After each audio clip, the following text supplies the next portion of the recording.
Hello students, you are welcomed in Education Arena YouTube channel Kharkhoda.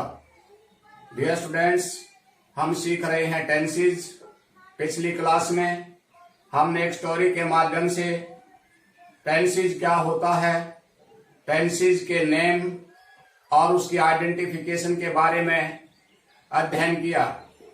तो dear students, आपको आज की कहानी से रिलेट करने के लिए मैं एक बार आपको रिवाइज करवा देता हूं। टेंसेज वो तीन होते हैं, पास्ट, प्रेजेंट और फ्यूचर। जो टेंस हमें यस्टरडे यानी कि बीते हुए कल के बारे में क्या हुआ, क्या हो रहा था, क्या हो चुका था के बारे में बताए, वो पास्ट टेंस होता है। और जो टेंस हमें टुडे अर्थात आज के बारे में बताता है कि आज क्या होता है, क्या हो रहा है, क्या हो चुका है, वो प्रेजेंट टेंस होता है। और जो टेंस हमें टुमारो अर्थात आने वाले कल के बारे में बताता है, क्या होगा, क्या हो रहा होगा और क्या हो चुका होगा के बारे में बताए, वो फ्यूचर टेंस होता है। तो डियर स्टूडेंट्स, हमने पिछली वीडियो में डिटेल से इसके बारे में जाना। तो आज हम अपनी कहानी को आगे बढ़ाते हुए आज हम प्रेजेंट इंडेफिनिट टेंस के बारे में पढ़ेंगे। Dear students, present indefinite tense एक बहुत ही इंपॉर्टेंट टेंस है। यदि आप इसको अच्छे से सीख गए तो बाकी के टेंस समझने में आपको किसी प्रकार की कोई दिक्कत नहीं होगी। तो चलिए हम शुरू करते हैं आज का अपना topic, present indefinite tense. Dear students, present indefinite tense is used to express habitual action, natural facts और an action that happens daily. Dear students, present indefinite tense का यूज किसी हैबिचुअल एक्शन को दिखाने के लिए, नेचुरल फैक्ट्स या मैं कहूं हमारा जो डेली रूटीन है, हम जो रोजमर्रा की जिंदगी में करते हैं, हर रोज करते हैं, वहां पर प्रेजेंट इंडेफिनिट टेंस का यूज होता है। चाहे वो एक हैबिचुअल तौर पर किया जाए या वो हमारा एक रूटीन हो डेली का, जो हम डेली करते हैं। जैसे मैं सुबह उठता हूं, मैं स्नान करता हूं, मैं स्कूल जाता हूं, मैं पर्सन हल करता हूं, अध्यापक पढ़ाता है, चपरासी घंटी बजाता है, बच्चे खेलते हैं।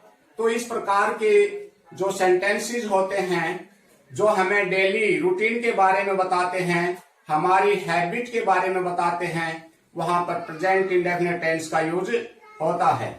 जहां तक हिंदी में प्रेजेंट इंडेफिनिट टेंस की पहचान है डियर स्टूडेंट्स, वो है हिंदी के वाक्य का अंत ता है, ती है, ते है, ता हूं आदि से होता है।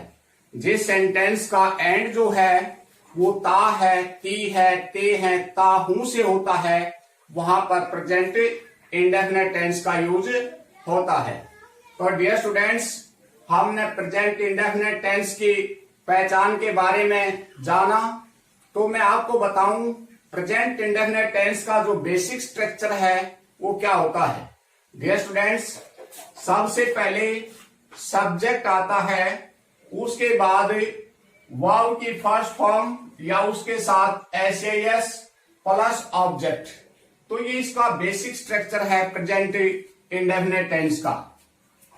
तो प्रेजेंट इंडेफिनिट टेंस का सेंटेंस बनाने के लिए हमने किन किन रूल्स का फॉलो करना है वो मैं यहां पर देखिए। अफर्मेटिव सेंटेंस में यदि subject I, you, we, they plural noun हो तो वर्ब की फर्स्ट फॉर्म का यूज होगा। डियर स्टूडेंट्स, यदि हमारा subject I, you, we, they और प्लुरल है तो वहां पर वर्ब की जो बेस फॉर्म होती है उसका यूज होता है, अर्थात वर्ब की पहली फॉर्म का यूज होता है। यदि सब्जेक्ट ही, शी, इट कोई नाम है, कोई भी नेम, एनी नेम, स्टूडेंट्स कोई भी रिलेशन, जैसे my brother, my father, my mother, my sister, teacher, PN, prime minister, कोई भी, लेकिन वो सिंगुलर होना चाहिए, वो थर्ड पर्सन है, वो सिंगुलर होना चाहिए। तो उस सूरत में वर्ब की जो बेस फॉर्म होती है उसके साथ एस या एस का यूज होता है। डियर स्टूडेंट्स, यहां पर विशेष ध्यान दीजिए, हमने बताया कि यदि हमारा subject I, you, we, they plural noun है, बहुवचन में है, उस सूरत में वर्ब की पहली फॉर्म का यूज होगा। और यदि हमारा सब्जेक्ट सिंगुलर है, ही, सी, इट कोई नाम है, तो उस सूरत में वर्ब की फर्स्ट फॉर्म के साथ एस या ईएस का यूज होगा। तो डियर स्टूडेंट्स, यहां पर देखिए मैंने बताया कि वर्ब की फर्स्ट फॉर्म के साथ एस या ईएस का यूज होगा। तो यहां पर मैं आपको बताऊं कि किस वर्ब के साथ एस का यूज होगा और किस वर्ब के साथ ईएस का यूज होगा। डियर स्टूडेंट्स, यदि किसी वर्ब का एंड किसी वर्ब के अंत में double S, S H, C H, O, X और जेड हो, ध्यान दीजिए स्टूडेंट्स, मैं फिर रिपीट करता हूं, यदि किसी वर्ब के अंत में double S, S H, C H, O, X और जेड हो, तो उस सूरत में वर्ब की बेस फॉर्म के साथ ईएस का यूज होगा, उस सूरत में जब हमारा सब्जेक्ट सिंगुलर होगा। बाकी वर्ब के साथ एस का यूज होगा। डियर स्टूडेंट्स, हमने पहले भी इसके बारे में पढ़ा था, जब हमने सब्जेक्ट वर्ब एग्रीमेंट के बारे में पढ़ा तो वहां पर हमने इस बात को अच्छे से क्लियर किया था कि यदि सब्जेक्ट सिंगुलर होगा तो उसके साथ वर्ब भी सिंगुलर आएगी। डियर स्टूडेंट्स, किसी भी वर्ब का जो बर्थ है, बाय बर्थ कोई भी वर्ब जो है वो प्लूरल फॉर्म में होती है, बहुवचन में होती है, और उसको सिंगुलर बनाने के लिए वर्ब के साथ हमने एस या ईएस का यूज करना पड़ता है। जब वर्ब की बेस फॉर्म के साथ एस लग जाता है तो वो सिंगुलर वर्ब बन जाती है, जबकि जो बेस फॉर्म होती है वो प्लूरल फॉर्म में होती है। इस बात को अच्छे से समझ लेना चाहिए। तो डियर स्टूडेंट्स, यहां पर देखिए रूल नंबर 2 पर आते हैं। नेगेटिव सेंटेंस में डू या डज हेल्पिंग वर्ब के साथ नोट लगता है। तो डियर स्टूडेंट्स, यहां पर भी देखिए, यहां पर सेंटेंस को नेगेटिव बनाने के लिए नोट की आवश्यकता होती है। बगैर नोट के नेगेटिव सेंस नहीं देता। सेंटेंस नेगेटिव तब बनेगा जब उसके साथ नोट लग जाएगा। अब हमने पता है कि नोट अकेला आता नहीं, नोट ने अपने साथ एक हेल्पिंग वर्ब चाहिए, जबकि यहां पर हमने पढ़ा था कि जो इसका बेसिक स्ट्रक्चर है वो सब्जेक्ट प्लस वर्ब के फर्स्ट फॉर्म या उसके साथ एस लगता है। तो डियर स्टूडेंट्स, इस नोट ने हेल्पिंग वर्ब की जरूरत थी, तो इसने अपने साथ एक हेल्पिंग वर्ब लेने की जरूरत थी, तो हेल्पिंग वर्ब आ गई डू। तो इसने इसलिए अपने साथ इसको नेगेटिव बनाने के लिए डू या डज हेल्पिंग वर्ब लेनी पड़ती है। यदि subject I you we they third person plural noun है, उस सूरत में डू नॉट लगेगा। और यदि सब्जेक्ट हमारा सिंगुलर है, ही, शी, इट कोई नाम है, तो उस सूरत में डज लगेगा। डियर स्टूडेंट्स, देखिए फिर यहां पर लिखा डू डज के साथ V1 का यूज होता है। क्यों होता है डियर स्टूडेंट्स? देखिए, जब ऑलरेडी हम डज के साथ यानी कि डू के साथ हम ईएस का यूज कर चुके हैं, तो हमने फिर वर्ब के साथ एस लगाने की जरूरत नहीं है। आई होप कि आप इस बात को अच्छे से समझ गए होंगे कि negative sentence present indefinite tense का जब नेगेटिव सेंटेंस बनाते हैं तो डू नॉट और डज नॉट का यूज होता है। जब डू और डज होते हैं तो वर्ब की बेस फॉर्म का यूज होता है। वो क्यों होता है वो मैंने आपको बताया कि ऑलरेडी जब डू के साथ हम ईएस लगा करके उसे डज बना चुके हैं तो हमने बेस वर्ब के साथ एस लगाने की जरूरत नहीं है। डियर स्टूडेंट्स, देखिए जब नाउन के साथ एस लगता है तो नाउन प्लुरल हो जाता है, और जब नाउन प्लुरल होता है तो वर्ब की बेस फॉर्म का यूज होता है, और जब वर्ब के साथ एस लग जाता है तो वर्ब सिंगुलर बन जाती है और हमारा जो सब्जेक्ट है वो सिंगुलर होता है। एस तो एक होता है, या तो उसे नाउन के साथ लगा करके नाउन को प्लुरल कर दीजिए या वर्ब की बेस फॉर्म के साथ लगा करके उसको सिंगुलर वर्ब बना दीजिए। आई होप कि ये क्लियर हो गया होगा। रूल नंबर 3 पर आते हैं। इंटरोगेटिव सेंटेंस में डू डज सब्जेक्ट अर्थात सबसे पहले आता है। डियर स्टूडेंट्स, इंटरोगेटिव सेंटेंस जो होता है वो दो प्रकार से बनते हैं। एक तो वे जो हेल्पिंग वर्ब से और दूसरे होते हैं WH वर्ड से बनते हैं। जो हेल्पिंग वर्ब से इंटरोगेटिव सेंटेंस बनता है उसका रिप्लाई जो है उसका आंसर हम यस नो में दे सकते हैं। जैसे क्वेश्चन का आंसर हम यस नो में दे सकते हैं तो वहां पर बिल्कुल भी कंफ्यूज होने की आवश्यकता नहीं। जिसका रिप्लाई यस नो में दे सकते हैं वो हेल्पिंग वर्ब से शुरू होगा, और जिसका रिप्लाई हम यस नो से ना दे करके पूरी एक्सप्लेनेशन देनी पड़ती है, एक्सप्लेन करना पड़ता है आंसर को, वो WH वर्ड से शुरू होता है। तो आइए स्टूडेंट्स, हमने प्रेजेंट इंडेफिनिट टेंस को जाना कि प्रेजेंट इंडेफिनिट टेंस की पहचान क्या होती है, प्रेजेंट इंडेफिनिट टेंस के स्ट्रक्चर को जाना। अफर्मेटिव सेंटेंस सकारात्मक वाक्य में सबसे पहले सब्जेक्ट, उसके बाद वर्ब की बेस फॉर्म या उसके साथ एसएस, इसके बाद ऑब्जेक्ट। नेगेटिव सेंटेंस में सब्जेक्ट प्लस डू नॉट या डज नॉट प्लस वर्ब की base form plus object. Interrogative sentence में डू डज सबसे पहले, इसके बाद सब्जेक्ट, इसके बाद वर्ब की पहली फॉर्म, बाद में ऑब्जेक्ट और लास्ट में क्वेश्चन मार्क।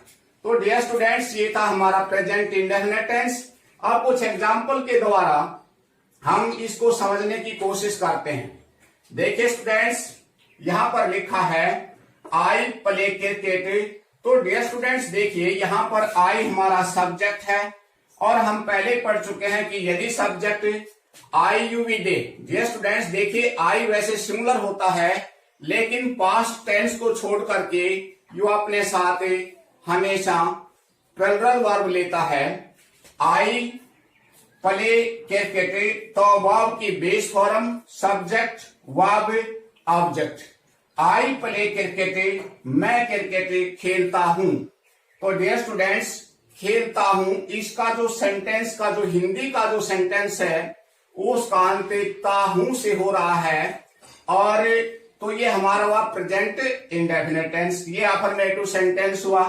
अगर मैं इसका नेगेटिव सेंटेंस बनाऊं, I do not play cricket, मैं क्रिकेट नहीं खेलता। Dear students, I you we they होगा तो डू नॉट और he set third person singular होगा तो डज नॉट का यूज होता है। I do not play cricket, मैं क्रिकेट नहीं खेलता। अगर हम इसका इंटरोगेटिव सेंटेंस बनाएं तो हेल्पिंग वर्ब वो पहले आ जाती है, इसके बाद सब्जेक्ट आता है, डू आई प्ले क्रिकेट, और लास्ट में जो है वो साइन ऑफ इंटरोगेशन। ये हमारा इंटरोगेटिव सेंटेंस हुआ। नेक्स्ट देखिए, he goes to school. Dear students, जब हमारा सब्जेक्ट ही था तो ही हमारा सिंगुलर सब्जेक्ट है। अब हमारा सब्जेक्ट सिंगुलर है तो वर्ब भी सिंगुलर आएगी। इसमें वर्ब थी गो, अब इस गो तो एक बेस वर्ब है। अब हमने इसको सिंगुलर बनाने के लिए इसके साथ ईएस का यूज किया है, बिकॉज इसके अंत में ओ है। तो ही गोज टू स्कूल, वह स्कूल जाता है। ये हमारा अफर्मेटिव सकारात्मक सेंटेंस हुआ। अब इसका नेगेटिव सेंटेंस बनाने के लिए हमने चाहिए नॉट और हेल्पिंग वर्ब। तो इसके साथ चूंकि हमारा सब्जेक्ट ही है तो इसके साथ डज आएगा। He does not go to school, ये नेगेटिव सेंटेंस हुआ। इंटरोगेटिव सेंटेंस बनाने के लिए does he go to school, जो डज है हेल्पिंग वर्ब वो पहले आ जाएगी सब्जेक्ट से, तो ये हमारा इंटरोगेटिव सेंटेंस हुआ। Next, Radha sings a song, Radha गीत गाती है, की है, तो ये हुआ प्रेजेंट इंडेफिनिट टेंस का। Radha third person singular noun है, तो वाव के साथ एस या एस लेगी, तो यहां पर ये हुआ Radha sings a song, Radha गीत गाती है। अगर हम इसका नेगेटिव सेंटेंस बनाएं तो राधा डज नॉट सिंग, जब डज आया तो ये सिंग्स ने रह करके सिंग बन गया। Radha does not sing a song. अगर इंटरोगेटिव सेंटेंस बनाए तो बनेगा does Radha sing a song. Students, ये क्लियर हो गया होगा। नेक्स्ट देखिए, the earth revolves round the sun. Dear students, ये एक नेचुरल फैक्ट्स है और नेचुरल फैक्ट्स के लिए हमेशा प्रेजेंट इंडेफिनिट टेंस का यूज होता है। The earth revolves round the sun, धरती जो है सूर्य के चारों ओर घूमती है। ट्रीज गिव अस ऑक्सीजन, पेड़ हमें ऑक्सीजन देते हैं, ये भी एक बेसिक फैक्ट है। ही goes for a walk daily, ये एक हैबिचुअल है, एक डेली का रूटीन है, तो यहां पर भी हमने प्रेजेंट इंडेफिनिट टेंस का यूज किया है। गोज जो कि हमारा सब्जेक्ट ही था, तो goes, he goes for a walk daily. My mother goes to temple daily, ये मेरी माताजी का डेली का रूटीन है। The stars shine during the night, रात को तारे चमकते हैं।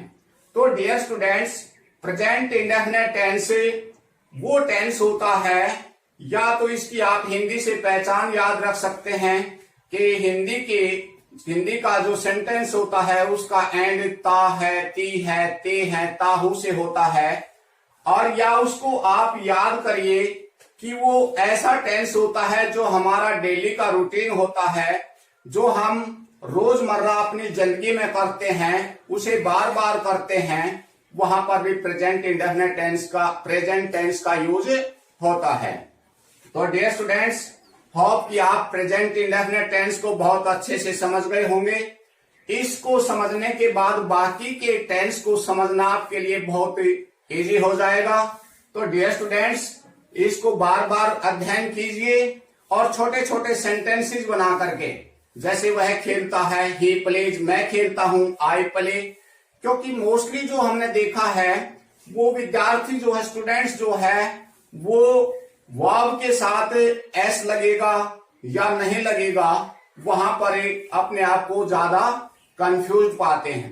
तो डियर स्टूडेंट्स, याद रखिए कि यदि हमारा सब्जेक्ट सिंगुलर है, एक वचन है, उस सूरत में हमने वर्ब के साथ एस एस यूज करना है। यदि हमारा सब्जेक्ट प्लूरल है, आई यू वी दे है, तो वहां पर वर्ब की बेस फॉर्म का यूज होता है। जहां पर ही सीट है, कोई थर्ड पर्सन सिंगुलर नाउन है, वहां डज आता है, और जो आई यू वी दे प्लूरल है, वहां पर डू का प्रयोग होता है। स्टूडेंट्स, होप कि आप अच्छे से समझ गए होंगे। Thank you.